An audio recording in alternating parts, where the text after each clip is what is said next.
Hi, this is Natalie Hoffman of FlyingFreeNow.com, and you're listening to the Flying Free Podcast, a support resource for women of faith looking for hope and healing from hidden emotional and spiritual abuse. Welcome to episode 299 of the Flying Free Podcast. Today, I'm recording from a brand new office in my basement. I have been living in this house now for 7 years, and I've moved my office so many different times. I started out doing things in the kitchen, and then I started doing things in my bedroom, the bedroom that I share with my husband, Tom. And then I moved to the basement. There was a closet. It was like a kind of a walk-in storage closet, no windows or anything. I moved my whole office into that closet. That was interesting. And I was there for quite a while. Then when my daughter got married, I moved up to the bedroom that she was in. And I thought that was going to be my final landing place, but it had a wooden floor and it was a fairly large room. It had a beautiful window, looked out with a cherry tree in the front, and it's beautiful. But it wasn't very good for recording podcasts because there was a lot of echo in that room. And it wasn't comfortable. I don't know. There was just something about it that it didn't quite feel right. Then my son came home from college. It's a long story, but I basically have 5 kids still living here this summer. And then when he went back, and we had to kind of save a room for him because he was going to college and then coming back and going to college and then coming back. But he's graduating this year now. He's graduating this winter. And so when he comes back this next time, he's not going to be coming back to live with me. He's going to go live with his dad until he can find his own place, until he gets a full-time job and finds his own place. So that freed up the basement bedroom. And so that is where I moved my office. And this room is it. This is it. It's a very small room, but it has a window looking out to the backyard. It has a sunken ceiling on one part of it. And because it's a small room with this sunken ceiling and it's all carpeted, and it's got a big easy chair in it. It just has all the right places for my desk that I write at and work at, and then the desk where I podcast at and do other things at. And so it's a perfect place for me. And I love it because it's got all this dead air. It's like a dead air place, or dead sound, I guess I should say. So I think the podcast recording quality will be better down here. Anyway, I feel this is my first time recording a podcast down here, and I just feel so, so grateful and so happy. Obviously, I'm going to miss my son, but he wasn't around that much anyways. When he's home, he's constantly working, or he's out with his girlfriend, or he's out with friends, or doing other things. So he's still going to be doing all those things, and I have a feeling he's still going to be coming back for dinners and things like that. So I think I'll still see him quite a bit. Okay, I want to share with you a question that came in from a listener about, she kind of described what type of, the flavor of abuser that she has, and, wondering, how do I work with this kind of person? So I'm going to answer that question. But first, someone called in and left a review about a recent podcast that we did with, well, actually not the most recent one. By the time you guys hear this, there's going to be even a more recent one that we did with Bob Hamp that I'm going to share with you. But she was referring to episode 277. And so anyway, I'm going to let you listen to what she says, and then I'm going to tell you how to find the 4 podcast episodes, public podcast episodes, where you can listen to my interviews with Bob Hamp. And then, of course, if you join the Flying Free program, the Flying Free Kaleidoscope, we have a new name for it, you will get to hear him in some workshops as well. So I love working with Bob Hamp. He just has a very, very fascinating way of explaining abuse that makes it so clear. He and I are on the same page when it comes to just about everything. And yet we both have a very different communication style. Our brains kind of work differently, so we present things a little bit differently. But when you put these different ways of explaining it together, you get this really, I think, really well-rounded way of looking at abuse. And I think a lot of light bulbs go on for a lot of people. So I feel like every time we collaborate together, I feel like it's always really powerful. And we do have 4 public-facing episodes that you can listen to without joining the program. But if you want more, of course, we have so much in the program, but we've got some more Bob Hamp in the program as well. So anyway, let's listen to what this listener had to say. I wanted to say to you that, Natalie, God bless you. The first thing out of my mouth is this episode with Bob Hamp, I think it's 277, was not too long. He could have went on. Thank you for letting him share everything that he had to say. I was amazed. And what's really spectacular and one of those God things is that I had listened to episode 1 probably last week, a few days ago or something. And I remember thinking, I would love to hear from him again. And I know you said there's another episode, but I don't know where it is. I looked at 77, 76, 78. I don't know. I thought it was around there, but God bless him. And thank you for allowing him to share. I could have listened to him all night or all day. I got so much out of him. And as for you, my love, I thank you. I think it started off with your book, a free chapter or something that you gave. I know I have the book on audio, but I thank you. Is it me? And then all the scary little gods. Of course, when you dropped it, I got it. And your podcast. And I thank you for consistently allowing me to feel safe. So I just want to thank this listener for not writing in. I guess she recorded a message. And by the way, anyone can record a message. You can record a question, or you can record, anything that you want to say about the podcast. Even if I don't decide to publish it, I love to listen to the things. Well, there are some things that people record and leave for me that I don't really enjoy listening to, but but for the most part, I enjoy listening to them. But what I really love is I love getting questions from you guys, because then I can use that to create podcast episodes for you. So you can do that by just going to my website, flyingfreenow.com, and clicking into any of the podcast episodes. And there's going to be a little widget where you can just press the play button and record your voice. So the 4 Bob Hamp episodes that you will be able to listen to, and here's how you can find them. You go to flyingfreenow.com/1. So just the number 1, the numeral 1, because he actually did the very first podcast episode with me for Flying Free. He also did episode 76. So in that case, you'd go to flyingfreenow.com/76. He also did 277, which is the one that this listener is referring to. So you'd go to flyingfreenow.com/277. And finally, he did one just 2 weeks ago, 297. So you'd go to flyingfreenow.com/297. Okay, we love Bob Hamp. All right, let's listen to the question for today. And also your book, Is It Me? I started reading it and listening to it early in my separation, but I had to stop because it was too painful, because it was too real. I'm now almost 11 months into my separation, and I have been able to listen to it further, which has been very freeing, because I've finally accepted that I have been in an abusive relationship and domestic violence for the last 17 years. Now my 4 kids are getting greatly impacted because he's starting to relax in his perfect dad at the moment, and I need to get out completely because it's not safe for them or me. My question though is around the type of abuse and person my husband is, because he doesn't love bomb me. He doesn't shower me with affection or anything positive. It's always disappointment and disdain about things that I do.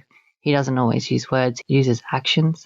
He's very shy, very withdrawn, and it's very different to some of the experiences that are mentioned in your book. So I'm just wondering if you could explain a bit about this type of situation, this person, and how to approach it and how to work forward with that, because I want to make sure that my children still have their father in their life and that we can work together as best we can. Thank you so much for everything. Is this content resonating with you? I've written a book for women of faith in destructive relationships called Is It Me? Making Sense of Your Confusing Marriage, a Christian woman's guide to hidden emotional and spiritual abuse. You can read reviews and find out more about my book on Amazon.com. It comes in paperback, Kindle, and Audible formats. I've also created a companion workbook for Is It Me, also available on Amazon. This workbook is like 11 power-packed therapy sessions to help you process through the important material you'll be learning from my book. These books are recommended by counselors and therapists all over the United States. I've also got a website specifically focused on helping women of faith find hope and healing. It's called flyingfreenow.com, and I'd love to give you the first chapter of my book and the first chapter of the companion workbook for free when you hop on my mailing list at the top of my website. Those two resources are going to help you figure out if your relationship is normal or destructive. Now, let's get back to our episode. So thank you for this question. I actually hear this a lot. Women will either read my book, Is It Me? Making Sense of Your Confusing Marriage, or they'll come into my forum and read what others are writing about their experiences. And they will say, oh, but my experience is different, so now I'm confused again. And then they'll basically describe my ex-husband. He was shy, withdrawn, not using words most of the time, but using passive-aggressive insults that sound like they could almost be jokes or maybe even praise, depending on how you would spin them. And there is so much spinning. Word salad, questioning, confusion, silent treatment, disdainful looks, not looking at you when you're talking, not answering when you ask a question, that kind of thing. Beautiful butterflies. If you are confused in your marriage, it's not healthy, period. Normal marriages are not confusing and they're not painful. I've talked to my friends who have been in healthy marriages with healthy men for decades, because now we're in our 50s and most of my friends have been in good, solid marriages. And I've asked them, so have you ever been confused or emotionally distressed or feel like you hit a brick wall in your marriage? Or, are you constantly asking people for help or like to try to figure things out? And they just laugh at me and they're like, they don't know what I'm talking about. No, can't say that I have. Our relationship is pretty straightforward. If we have a fight, we talk about it and we come to a compromise. We listen to each other. We respect each other. We love each other. How is that confusing? So in other words, my friends are not writing into podcasts like this one, asking for help to understand what's going on in their marriage. They're not listening to podcasts like this and going, oh my gosh, I can so relate. They can't relate. They're not reading the kinds of books that you and I are reading or writing because it's not relevant to them. So have you ever heard of two people being exactly the same? It's not possible. Even identical twins are not the same person. They have different personalities, they have different preferences, and so it is with abusers. There are all kinds of different flavors of abusers and all kinds of flavors of abuse on a big, wide spectrum. So if you are talking to people and they're describing the abuse that they experience and it's different from the abuse that you experience, that does not mean that what you're experiencing is not abuse or whatever. It's all the same abuse. It's just a different flavor. So these abusive people, they each have kind of their own way of showing a couple of things. Number one, they really don't cherish you. And number two, they really don't respect you. Some of these abusers will scream and yell. Some will get physical and hit, punch. Some will give you the silent treatment. Some might love bomb you to get you back, and others won't. Some like to say lots and lots and lots and lots and lots of words, and some don't say anything at all. Some are highly activated emotionally and very volatile, and others are just emotionally dead. Did you ever have a child? I had a kid like this. I had a sister like this too, who would pick through their food and pull out the tiny mushrooms or onions or little green herbs they found. It doesn't matter how hard I would try to, chop them up super tiny, they'd find them. You'd see them digging around with their face up close to their plate of food, hyper focused on all the oddities they could find, wondering and pondering at what each piece meant. Sometimes even organizing them in categories on the side of the plate. Just disgusting. And an hour later, because they wanted some ice cream afterwards, so you'd still see them an hour later sitting there glued to their obsession. Now, I had other kids who just pick up a spoonful of food and shove it in their mouths and eat it, and then they were out the door to go play and move on with their lives. So abuse victims can be like that first child, where they're analyzing their abuser. They know all his idiosyncrasies and facial expressions and body language. They are studying their abuser copiously. They're digging into all their past experiences with him to try to figure out what the solution might be to fix their problem, to end the confusion, to make the relationship be the way they thought it would be when they first got married. Now, in many ways, they have to do this because victims who are living with their abusers have to be able to anticipate his next move. So they can, try to get to a place of safety, either by shutting down or numbing out or fighting back or running away or fawning. Like, this is just our knee-jerk reaction when we're living in an unsafe environment. But here's the problem. When we are hyper-focused on this other person, we're not able to focus on the person who really matters in this story, and that's the victim. We would never do that. If we saw a bully hurting a victim, we would never go, oh, let me go talk to the bully and, take him out for lunch and try to reason with him and give him some help. I mean, I know some churches will do that, but, most of us, our heart is going out to the victim. And so we're going to go over to the victim. We're going to get them to a place of safety and we're going to talk to them and we're going to find out how they're doing and we're going to get them some help. The bully can go on his merry way, but let's help the victim, right? But when it comes to us being the victim, we don't often do that.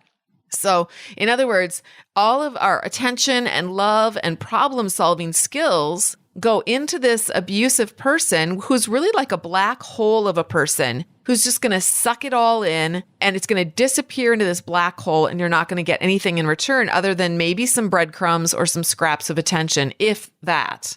My life's mission is to help victims to stop doing that.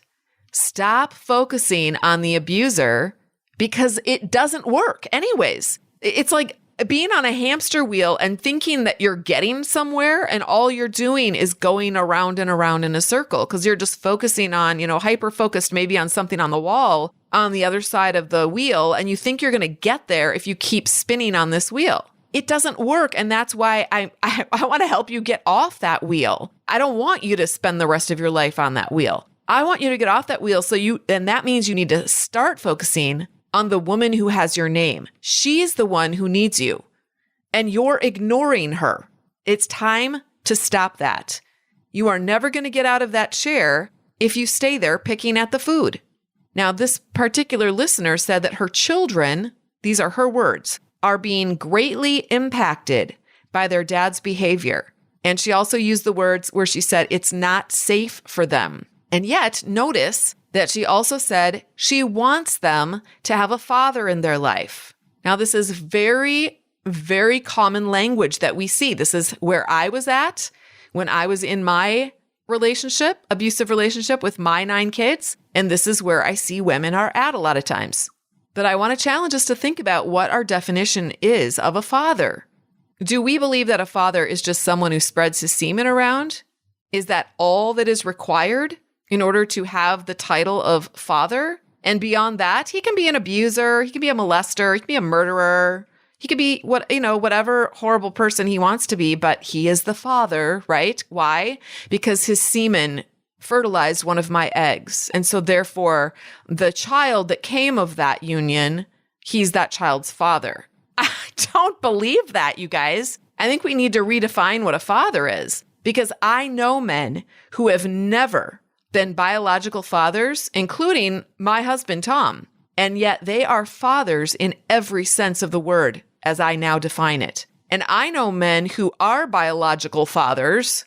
What does it take to be a biological father? Stop and think about it. A rapist can be a biological father. They are not fathers at all.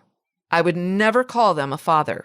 Now, we would all like to have a father in the lives of our children. In an ideal world, every child would have a loving, caring, involved father. But the reality on this planet, at least at this time in history, is that many children on earth do not have a true earthly father. They do have a father, though. God is their father, and God is their mother. And I personally believe that that is more than enough at the end of the day. Do we want our children to have a father in their life so badly that we will settle for an abuser to be that father? and gaslight them into believing that this is good. Now, this is no shame on this person, okay? No shame on this woman who wrote in. How many of us are there? I think most of us can raise our hands and say that we understand this kind of thinking because that is how we're programmed. And there's no shame in that. Is there shame on a child for being programmed to believe that by her being molested, that it's her fault? Of course not. So we don't shame each other for our programming that we have. However, we do talk about our programming so that now as adults, if we decide to change it, we have the opportunity to do that. Now, I recently heard someone say that when those of us who are divorced pick up our kids from their dad's house and we say, "Oh, did you have fun at dad's house this weekend?" What's the motivation behind that? I'll tell you what mine is, because I say that every time. Yeah, I was convicted when I heard this, but I say that every time. And you know why I say that? Because I just want things to be happy for my kids. I just want things to be happy. So I go into this thing where we kind of go into a pretend world together. "Oh, did you have fun at dad's house this weekend?" And the boys say, "Yeah, we did."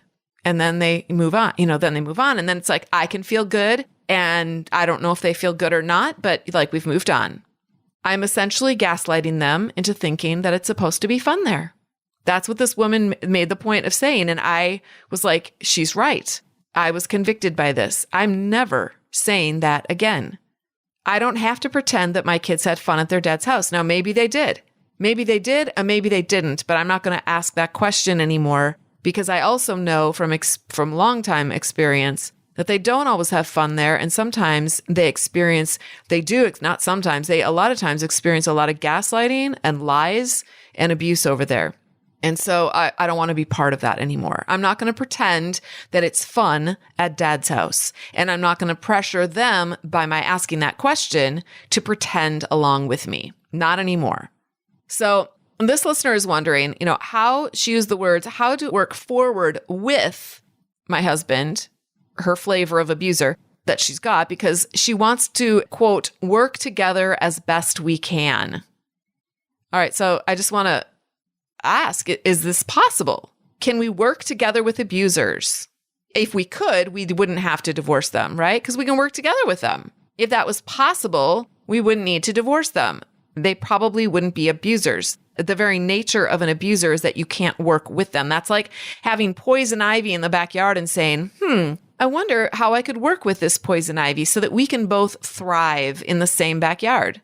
Or it's like your house being on fire and saying, how do I work together with this fire so that we can both thrive? Or having cancer and saying, how do I work with my cancer so that we can both thrive? How do we work together? Only one is going to thrive, my beautiful butterflies. Either the poison ivy, the fire, the cancer, or you. We don't work with dangerous people or things. And we don't teach our kids how to play with fire and not get burned either. We all know that playing with fire is just plain old a bad idea. So my answer to this question of how do we work together as best we can is simply this. You don't. You can't work with an abuser. That's not the universe they live in. They're not living in a mutual universe where there's, where you're working together, where there's interdependence. That's the universe you live in, but that's not the universe he lives in. And therefore, because those two universes are not the same, you're not going to be able to work with him. So my suggestion is that you stop trying to work with someone who's incapable of that and start working with your core self. She needs some attention now. She needs some healing. She needs some help. And you're the only one that can help her. So what are you waiting for? With her, if you start working with her, you're going to see some major progress because you're not going to be on the hamster wheel anymore. You're going to be running towards something that actually gets you somewhere. Now, if you want to learn how to help set that woman inside of you free, I encourage you to join the Kaleidoscope community. We've been around for 8 years now, but we recently changed our name to the Kaleidoscope. I just recently learned that a flock of butterflies is called a kaleidoscope. And I thought, you know what? It just dawned on me. That is the name I've been looking for all these years. We were called the Flying Free Sisterhood for a long time. And it was kind of like this office. each little space where I tried out, moving my office to, it did not feel right. There was something off about it. It didn't feel like home. And when I moved down here and got everything set up, I felt like I had finally found my office home. And when I heard that a kaleidoscope was a block of butterflies, I knew I finally found the home, the name of our community.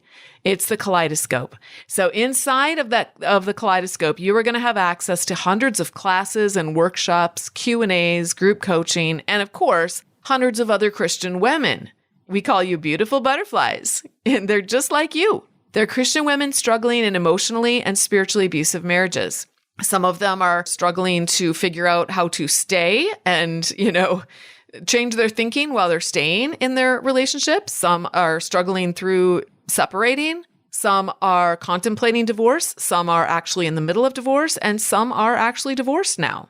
But they are all working together in the same Kaleidoscope community. You will be seen, heard, and celebrated in the Kaleidoscope, and we will make sure that you make progress. In 1 year, you will not be the same person you are today. You will not be analyzing your husband anymore. You'll be flying free internally. So if you feel like a caterpillar who can't see further than the milkweed you're stuck on, let me show you your destiny, because your destiny is so much higher than that. You can go to joinflyingfree.com to learn more and complete an application. That's joinflyingfree.com. And listeners, we are so close to hitting 1,000 5-star ratings on Apple Podcasts. So close. If you haven't left a rating yet, it would truly mean so much to me if you would. On the Apple Podcast app, all you have to do is click on the 5 stars and bam, your rating is registered. And these ratings are how Apple decides who to put our podcast in front of. So if you're someone who found this podcast because Apple suggested our podcast for you, that's exactly how it works. Organic ratings. Now, next week is our 300th episode. That's right. I've been doing this every single week for 6 solid years. I have never missed a single week. Why? Because I am passionate about helping Christian women who are dealing with emotionally and spiritually abusive marriages and also religious communities. So give the Flying Free podcast your rating if it's been helpful to you at all. And I look forward to hanging out here again with you next week when we celebrate our 300th episode. Hey, beautiful butterfly. Thank you so much for listening. If you liked this episode, be sure to subscribe and then consider leaving a rating and review so others can find us. To connect with me and get a free chapter of my book, head over to flyingfreenow.com. And until next time, fly free.